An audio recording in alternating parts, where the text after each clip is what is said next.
My name is Claire and I'm from Simplistic Data, and I'm here to try and help anybody who is interested in knowing more about data and what it can do for your business. Data seems very complicated and complex at the start, but once you understand it and you can see the value in it, you'll see there isn't really much that you need to know, but it is vitally important to help your business to grow and to be successful. Hopefully, we can demystify the data for you. If you would like to know more and you'd like to work with me directly, please visit my website, which is www.simplisticdata.co.uk for more information. The link will also be in the description of this video. And if you would like to work with me, drop me a line and let me know what you're working with and how your current setup works, and then we'll see what we can do to try and help you improve that. So now that's all out of the way, let's crack on. Let's talk about data sets, what they are, how you use them, and that kind of thing. So before your eyes glaze over, and I know that it might be a little bit boring for some people, but data sets are incredibly important. And as you've guessed, it's the easiest way to explain what a data set is it's a collection of information that you've collected on anything and everything. So if we take the human body, for example, everything that we hear, see, touch, smell, feel, that is all data. Everything that comes in is data, and our brain, being the computer in this instance, will take all of that information and it will process it to help us navigate through our day and through our lives. So for example, if we open the window and we feel that it's very cold, we know, okay, it's cold, we need to put a coat on if we go outside. So we've used that data, we've taken it in, we've processed it, and now we're using that to our advantage. If we wake up and we look out the window and it's raining, we think, you're going to need an umbrella today.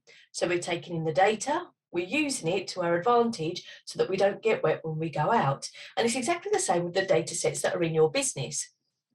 So what kind of data sets does your business hold? So let's have a look at that.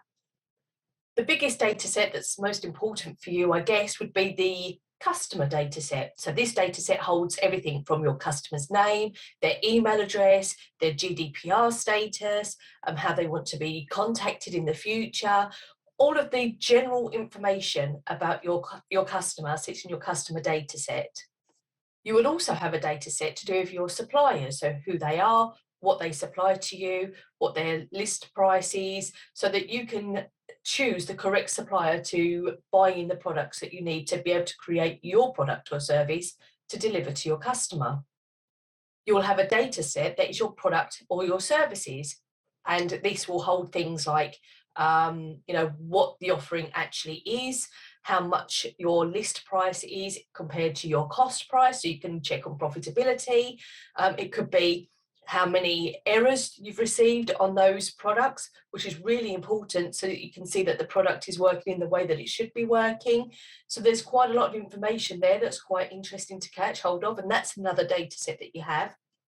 You will have an employee data set if you employ people, and these will be a list of all your employees, who they are, when they started, what skills they have, what's their next step on their career path that you're trying to help them grow with. All of that kind of stuff goes into an employee data set. And you will also have a sales data set, and this is every single sale that your company has made. So it will hold everything from, who bought it, what price did they pay, how did they pay, where do they come from, whether they're repeat customers, all that kind of stuff will be kept in that particular data set. So how do you use all of this information together to give you a view of what's happening in your business and in the world around you? Combined, these data sets allow you to build up a picture of what is going on in your business.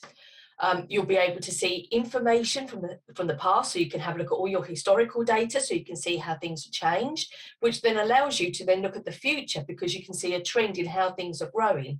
So for example, if you're looking at your sales data and a sale of a particular product was really high in the beginning and now it's starting to dip when you're looking at your data, then you'll know that actually that product is probably coming to the end of its life cycle. So you probably need to think about replacing that.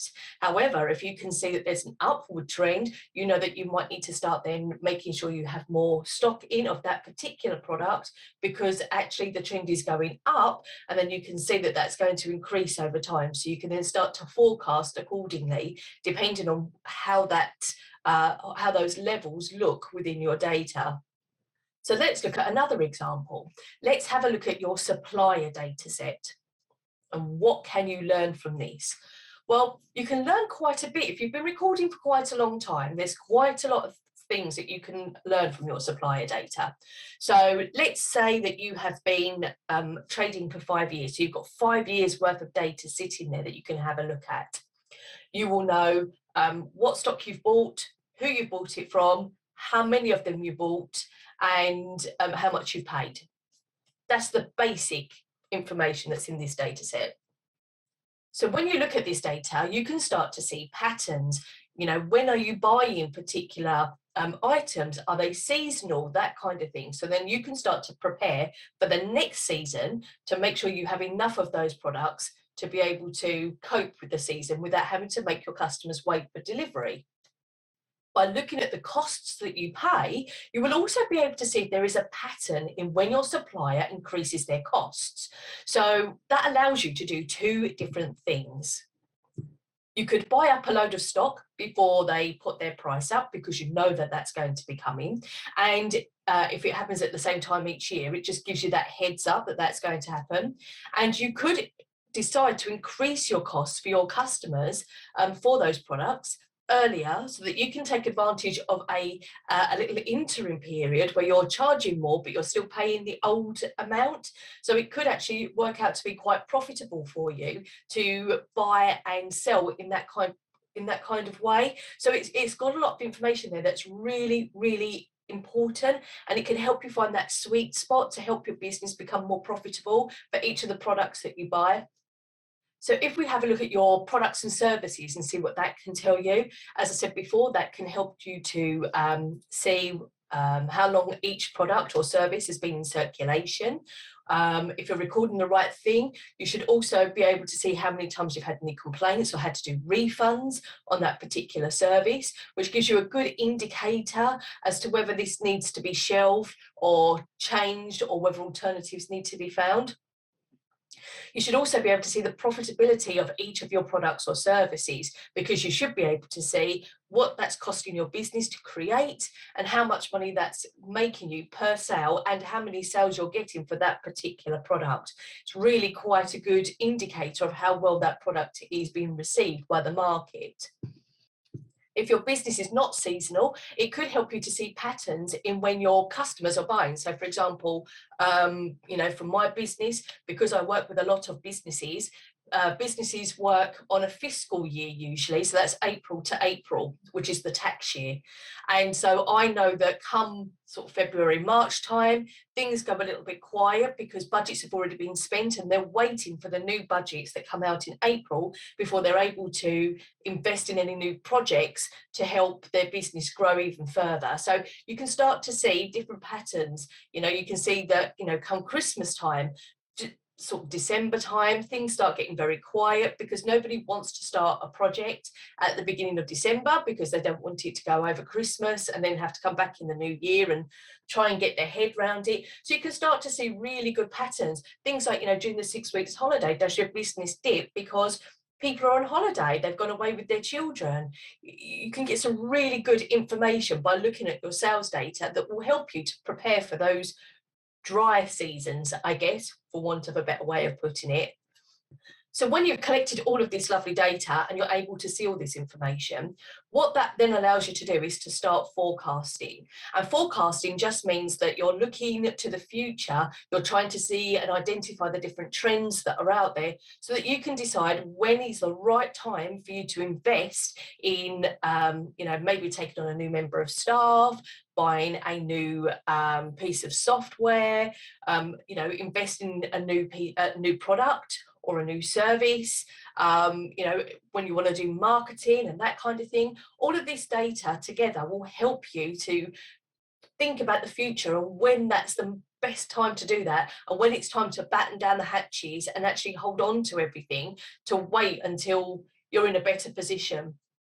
Because today you might look at your bank statement and you can have lots of money sitting in your bank today, but that doesn't mean that in 6 months' time, in the year's time, that's still going to be the case. It could be that things will fluctuate and go up and down, and you're going to need the costs that you've got in your bank account today to get you through the dry season. So we're in November now. So next month for me is December. So I know that December is going to be a bit quiet. So it's not the right time for me to invest in creating a new project or a product, because I know that customers, whilst they'll be interested in my new products, they're not going to start looking to buy those and implement them before Christmas, because it's too heavy, there's too much work involved, and people want a nice run up to Christmas. They want to just try and get in all the sales that they can do so that they can close the year on a real high note, and then they can come back in January and then start thinking about what they're going to do for the rest of the year,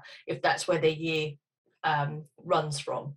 So that's what I've learned from my data, looking at my data, and hopefully this will help you to think about how you can use your information to help your business to grow. And check out my other videos. I've got lots of different videos. I've got things on what mandatory fields are and why they're important, KPIs, that's coming soon. What else have I got? Let me have a look on my little list for you, because I've got lots of different things going on. I have got change control, why change control is really important and how you can use that for your business, what non-conformities are and how you can use them to your advantage. There's so many different things that I'm going to be putting out there, so keep an eye on my channel and keep an eye on my Facebook page and my LinkedIn page, and I'll post all of these things up everywhere so that you'll be able to see them, and maybe some of these things will help you with helping your business to grow. I'll see you soon.